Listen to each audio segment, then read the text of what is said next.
A través de la historia del pueblo Ranquel, hemos ido recorriendo cómo fue mutando nuestra cultura antes de la llegada de los españoles, después de conocer el caballo y las luchas por el avance de las fronteras criollas sobre nuestros territorios. Ahora este camino se interna en un sitio muy oscuro de nuestra historia y la historia de la constitución del Estado que hoy conocemos como Argentina. Porque para conocernos, para poder analizar el resultado del actual ser nacional, debemos entender qué procesos nos conformaron. Según un estudio genético de la UBA, más de un 56% de la población de nuestro país tiene ADN indígena. Así lo determinó un estudio realizado por el Servicio de Huellas Digitales Genéticas de la Universidad de Buenos Aires, a partir del análisis de casos en 11 provincias. Lo que queda al descubierto es que no somos tan europeos como creemos ser. Por ende, llevamos en nuestra historia genética y en la transmitida por nuestros ancestros la tristeza de las injusticias sufridas por nuestra gente. Quizás por eso somos como somos. Bueno, yo soy Mariano Nagui, estudié Historia en la Universidad de Buenos Aires y desde entonces había una temática que me interesaba muchísimo que tiene que ver la identidad nacional, y en ese sentido no me cerraba el discurso tradicional respecto a descendemos de los barcos. Entonces, por una formación de seminarios y materias en la propia universidad, después me fui volcando a esto y unos años más tarde me puse a investigar la cuestión de la isla Martín García, que era mencionado por muchas comunidades como un lugar de detención donde habían sido llevados sus familiares.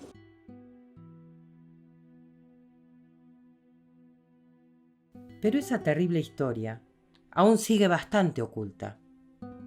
Se sabe que hubo un enfrentamiento entre indios y españoles primero y luego entre indios y criollos por los extensos territorios de las naciones indígenas. Pero muchos de nosotros no conocíamos que hace más de 3 siglos y hasta entrado el siglo XX se siguieron llevando adelante políticas sistemáticas de genocidio sobre los pueblos indígenas.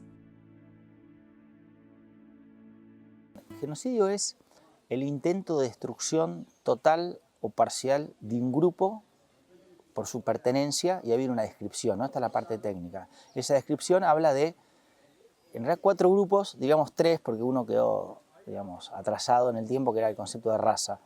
Los otros 3 grupos son el étnico, el nacional y el religioso.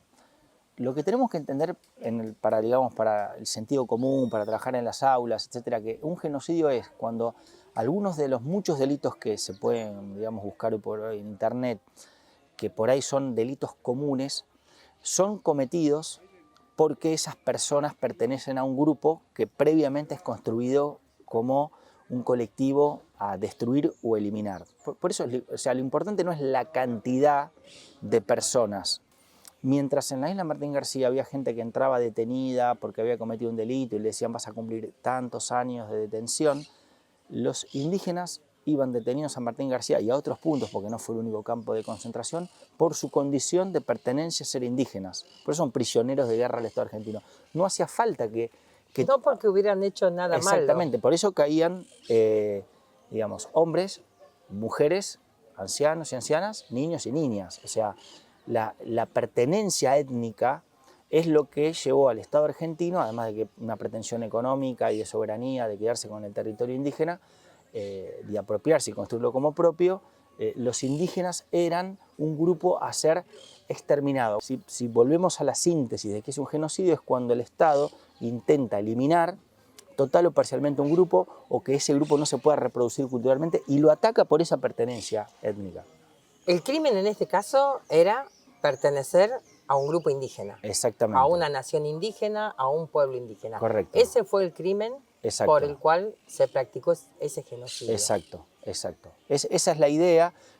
Un genocidio es un crimen de lesa humanidad. ¿Qué lo diferencia? Bueno, desde el derecho, un crimen de lesa humanidad se considera indiscriminado. Es decir, si vos mirás cuáles son los delitos de un crimen de lesa humanidad y uno de genocidio, son los mismos. ¿sí? La diferencia es que el crimen de lesa humanidad opera sin distinción sobre ese grupo y el genocidio dice, no, yo hago este crimen sobre este grupo porque lo que intento eliminar y mi objetivo y mi finalidad es accionar sobre ese grupo. Si miramos las declaraciones de Roca, por ejemplo, en aquel momento, e incluso frases de Estanislao Ceballos posteriores a la conquista del desierto en Pampa y Patagonia, es claro, esa idea de exterminio estaba presente en las principales figuras o los principales intelectuales de la generación del 80. Quizás el manejo que se les dio era más acorde a algo que estaba prohibido según las leyes del mismo Estado: la esclavitud. Cualquier Estado en cualquier momento puede producir un genocidio teniendo la intencionalidad, o hace falta un contexto histórico o de pensamiento. Sí. ¿En qué contexto se puede dar eso? Eso es un debate que todavía sigue abierto.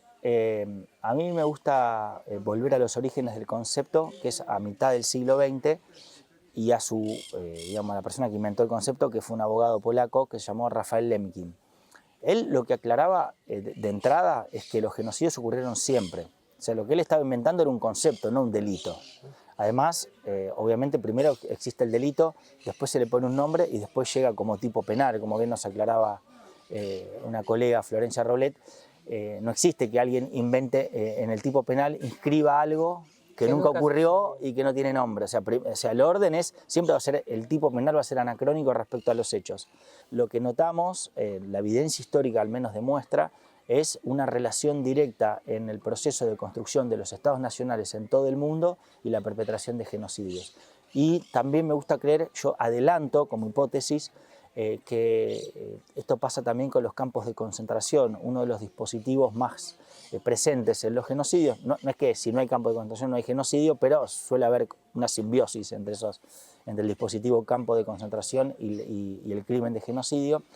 Es que si bien se piensa que los campos de concentración nacieron a fines del siglo XIX con políticas imperialistas, por lo que vemos en la Argentina y por lo que vemos en otros casos, yo tiendo a pensar que la construcción de los estados nacionales, en las cuales ese proceso implica decir, estos somos nosotros, de acá para allá están ellos, con los otros externos, también hay una construcción de otros internos. Los indígenas y los afros no pertenecen a nuestra identidad, estos son otros, y quedan afuera de ese crisol de razas que creó la Argentina, y para ellos muchas veces lo que les espera son los genocidios y los campos de concentración. Por eso yo estoy convencido de que sobre todo los genocidios y los campos de concentración, especialmente el genocidio, si bien hay delitos que puedan ser asimilables a genocidios en edades antiguas, porque masacres hubo siempre, lo veo más, no sé llamarlo habitual, pero mucho más evidente y común en la era moderna a partir de la construcción de los estados nacionales. Y así fue como se construyó la frase: los argentinos bajamos de los barcos. En realidad, esa era la expresión de deseo de los que querían imponer la nueva identidad. La identidad de crisol de razas. Eso sí, europeas. Por eso cuando hablamos de campo de concentración hay que diferenciar del campo de exterminio, que son los que inventan los nazis en la década de 1940. ¿No? Los campos de concentración, como dijimos, son anteriores y la idea era de concentración para después aplicar una política de distribución para tres destinos principales: las Fuerzas Armadas, en ese momento el Ejército y la Marina, luego el servicio doméstico, en el caso, como dijimos, de las mujeres y los niños, que iban a las grandes familias o a familias de clase media, que eso lo podían así solicitar, eso está absolutamente documentado. Y el tercer destino, muy claro, eran los ingenios azucareros, los viñedos en Mendoza, las estancias de distintos lados. O sea, recordemos que esto viene de la mano de la apropiación también del territorio, porque esa conquista del desierto, esa ley que reparte el territorio, lo que va a pedir a los privados, va a lanzar una ley que se llama de suscripción popular, mediante la cual el Estado argentino invitaba a inversores privados a que compraran a través de acciones lotes de enorme dimensión, de 10.000 hectáreas, para luego con ese dinero hacer las campañas, y después se repartió esas tierras entre esos propietarios que fueron en el primer tramo, que es el oeste bonaerense, el sur de Córdoba y la mitad de lo que es hoy la provincia de La Pampa, o sea, son 8 millones de hectáreas, en total son 14 millones de hectáreas, incluyendo esas 3 regiones, repartida entre menos de 400 personas, ¿no? O sea, con lo cual lo que estamos viendo es a grandes familias en general, grandes familias que se quedan con esos territorios, y también otras familias, digamos que algunas yo estoy justamente investigando cada uno de esas entregas, sobre las que no tenemos tanta información. Hay un... ¿Cómo llamarlo? Hay una línea ahí que es, si es gran familia, es muy conocido, en general tiene muchos lotes, muchas hectáreas, y los apellidos más desconocidos, entre comillas, no se quedan, por eso quedaron con un solo lote. Igual, solo lote es 10.000 hectáreas, claro, ¿no? Que claramente. un solo lote, 10.000 hectáreas, un montón. Pero no nos queda claro con esto que no era la guerra del pobre gaucho sin tierra contra el indio para tener un pedazo de tierra. No, claramente eso no es lo que sucedió. De hecho, muchos campesinos o gente que estaba ahí antes de la conquista del desierto, también se vio cuando se mensuran esas tierras, llegan y había gente adentro, también son corridos porque, digamos, cuando hablamos de 10.000 hectáreas son 100 kilómetros cuadrados. La vendían con la gente adentro. Sí, una división por ahí porteñocéntrica, pero que sirve. La ciudad de Buenos Aires, toda la ciudad de Buenos Aires tiene 200 kilómetros cuadrados, o sea que 2 lotes es toda la ciudad de Buenos Aires.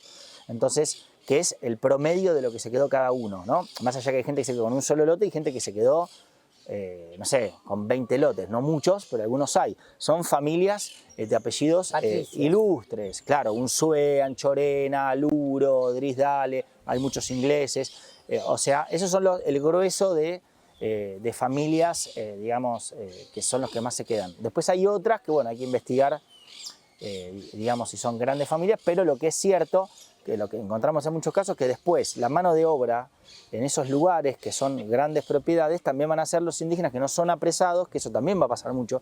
Muchas familias van a lograr huir y después vuelven al territorio ya privatizado y se empiezan a enrolar. Esto yo lo he visto mucho justamente en donde yo he investigado, en el oeste bonaerense y en el este pampeano, por decirlo de algún modo, de enrolamiento o de proletarización itinerante, la llamé yo, que son familias que van a juntar maíz en maleta o van, maletas se les llamaba, como iban como una bolsa juntando, después van acá, después van al campo de al lado y van circulando por esa región. En realidad volvían a sus tierras, encontraban que sus tierras ahora tenían otros dueños, y no les quedaba otra que trabajar para sobrevivir como empleado mal pago de esos que se habían apropiado de sus territorios. Esa es la lógica, y yo agregaría un aspecto simbólico que es muy importante también para la construcción de la identidad, y decir los indígenas no existen más, se le suma por protección, por miedo y por temor, un temor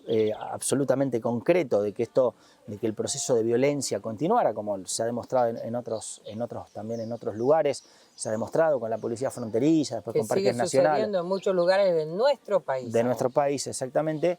Era la idea del silenciamiento de nuestra propia identidad para no ser reconocido y discriminado, etc. Con lo cual, ahí se termina de completar el panorama de apropiación de tierras, apropiación de cuerpos, y también el proceso de invisibilización de las identidades indígenas en la Argentina, exactamente. No se entiende aún hoy por qué, si querían ser tan europeos, no se quedaron allá en Europa. ¿Por qué reemplazar flora y fauna autóctona por la extranjera? ¿Por qué en vez de compartir y convivir entre distintos pueblos, reemplazar a los habitantes propios de esta tierra por otros traídos de afuera? Todo era desestimable, menos la riqueza que proporcionaba esa gran extensión territorial en manos de grandes grupos de poder que deseaban construir un modelo agroganadero que no respetaba el ecosistema local. Destruir y reemplazar. Esa fue la consigna.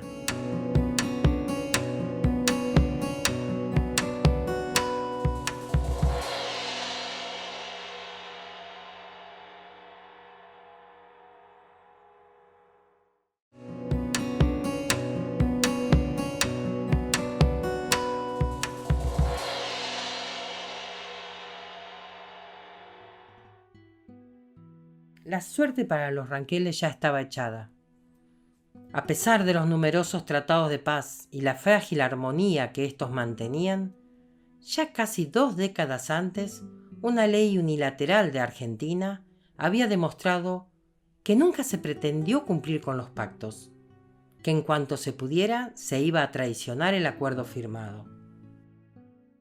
¿Cuál fue la justificación para romper esos tratados de paz y seguir avanzando tierra adentro? Y, en definitiva, ¿cuál fue la justificación del genocidio? Lo que se hizo fue una reducción para justificar el genocidio de que solamente la relación era bélica, cosa que no es así. En un siglo XIX que, particularmente en la Argentina, estuvo plagado de guerras civiles, conflictos, también existieron, no es que era un mundo de paz y armonía, pero entre ellos estaban los tratados, como vos bien mencionaste, y lo bélico y el conflicto era parte de esas relaciones, pero no era lo único. Lo que va a ocurrir es que el Estado argentino, cuando ve o observa o analiza que más temprano que tarde va a poder, digamos, romper el equilibrio, lo que se llama la correlación de fuerzas, no sanciona leyes. Por ejemplo, en 1867 la ley 215 dice, bueno, mi límite va a llegar hasta Río Negro y Neuquén. Bueno, eso es un deseo, una pretensión territorial, pero aparte aclara, dice, esto va a suceder cuando termine la guerra del Paraguay, que la Argentina estaba participando junto a Brasil y Uruguay, lo llamó la Guerra de la Triple Alianza contra el Paraguay, entre 1864 y 1865 hasta 1870, y a partir de ahí es claro que comienza una política, primero tenue, pero después cada vez más fuerte de no negociar, de violar los pactos, de no firmar en 1877, ya 78 son los últimos pactos, pero además ir no ya negociando, sino imponiendo condiciones, negando la historia previa, pero además sabiendo que la superioridad técnica, armamentística, etcétera, iba a poder avanzar sobre eso. Entonces necesitó borrar la historia previa, pero a la vez avanzar sobre ellos y fijar condiciones. Esto se va a ver muy claro en la frontera, en lo que fue la frontera sur, la frontera bonaerense, donde las condiciones que se le imponían, incluso aquellas parcialidades que eran consideradas parcialidades amigas, que digamos, había tratados por medio y trabajaban de peones y jornaleros, se intercambiaban en la frontera, fueron corridos y cada vez se les exigía cargas militares más potentes, participar en conflictos... Condiciones abusivas. Condiciones cada vez más abusivas, hasta buscar el quiebre de eso y avanzar de manera unilateral sobre esos pueblos. Y esto se ve reflejado también en donde estamos, en Martín García, porque es justamente cuando esas políticas avanzan que empezamos a ver cómo se incrementa los contingentes de población indígena que es detenida y que es traída acá. En todo este contexto, había leyes también, Sí. porque ya estaba la primera constitución que, si no me equivoco, era de 1853, que decía conservar el trato pacífico con los indios. Claro. O sea, en el contexto que nos da la ley, la otra ley que decía que iba a avanzar la frontera era inconstitucional. Sí, y además hay algo muy, muy particular en ello, que es que esa ley 215 dice que hay que convertirlos igual al catolicismo, pero que reservaba un espacio para pensar qué iba a suceder con aquellas parcialidades o comunidades que aceptaran digamos, la soberanía argentina. Ya cuando esta ley, que es la ejecución de esa ley, cuando dice digamos, la ley 947 de 1878, dice, bueno, vamos a ejecutar esa ley que había sido sancionada una década anterior, no hay un artículo que diga, bueno, con las comunidades que se sometan, no, ya directamente el posicionamiento es unilateral. Por eso es muy importante entender cómo el Estado argentino hace digamos, un corrimiento desde trabajar o acordar, si bien también de avanzar con naciones, la idea de nación, de pueblo, de intercambiar, a interpelar e interpretar a esas comunidades como habitantes del interior de mi territorio, el Estado argentino, y se tienen que someter, y ya es un problema de fronteras interiores. Entonces pasa de lo que sería el derecho internacional a juzgar esos casos como un problema de fronteras interiores que están obstaculizando el progreso y la civilización. Bueno, todo ese pasaje que se da en los años 70 es el que va a permitir y justificar justamente las campañas que van a tener un perfil y un carácter genocida, por lo que explicamos, ¿no? Porque se apresa a las personas, a los que están, a los lanceros, pero también a la población civil. Vos sabés que una vez un jurista belga que pasó por aquí, por La Pampa, estudiando el último tratado, el de 1878, me dijo, nunca vi en el mundo ningún caso de tan mala voluntad de un Estado hacia un pueblo indígena como la firma y el rompimiento de este tratado del Estado argentino con el pueblo ranquel. Es la primera vez que veo un caso tan malintencionado como este. Contame qué fue lo que pasó en 1878, cómo comenzó la última etapa del genocidio ranquel y cuándo crees vos que eso terminó. Bueno, eso es, digamos, justo en el momento bisagra en el cual ya no va a haber opciones para ningún tratado, con lo cual por eso ese tratado es violado prácticamente no, es violado y no es respetado, no es considerado, no hay tratados posteriores, pese a, hay varios estudios, digamos, de investigaciones en los últimos años que demuestran cómo las parcialidades de distintos lugares intentan todavía acudir y apelar a la negociación para obtener condiciones de, digamos, que no sean de sometimiento total hasta bien entrada la conquista del desierto. No sé si, digamos, pensar cuándo cuándo empiezan las prácticas genocidas con los pueblos indígenas, es muy difícil establecer, bueno, esta fecha resulta complejo, como también resulta complejo y dificultoso pensar, bueno, ¿cuándo termina el genocidio indígena? Una colega, Diana Lenton, dice, bueno, para algunos genocidios hay una fecha de terminación, por ejemplo, para el nazismo está el fin de la Segunda Guerra Mundial y la derrota del nazismo. Para el caso de la última dictadura militar, más allá del debate si fue genocidio, terrorismo de Estado, que es un debate que se da mucho, termina la dictadura y vuelve la democracia y hay todo un proceso muy largo de décadas de memoria y verdad y justicia, con el juicio de los comandantes y luego leyes de impunidad, se reabren los juicios. La pregunta es, ¿cuándo terminó el genocidio indígena? ¿Cuál es la fecha de cierre? Dice esta colega, para empezar a pensar en un modelo distinto. Entonces, bueno, eso es lo que genera en la actualidad que al retomar estos procesos históricos sea muy dificultoso porque no hay ni siquiera un pedido de disculpas por parte del Estado. Eso te iba a preguntar, que quizás se podría tomar como final del genocidio y comienzo de una nueva etapa el pedido de disculpas del Estado, que se ha solicitado muchas veces y siempre ha habido silencio total. Pedido de disculpas y una reparación histórica de todo el horror que se vivió. El final del genocidio, ¿bastará con una disculpa del Estado? ¿O será que hay una parte de la sociedad argentina que aún no entiende que los llamados indios también somos humanos con los mismos derechos?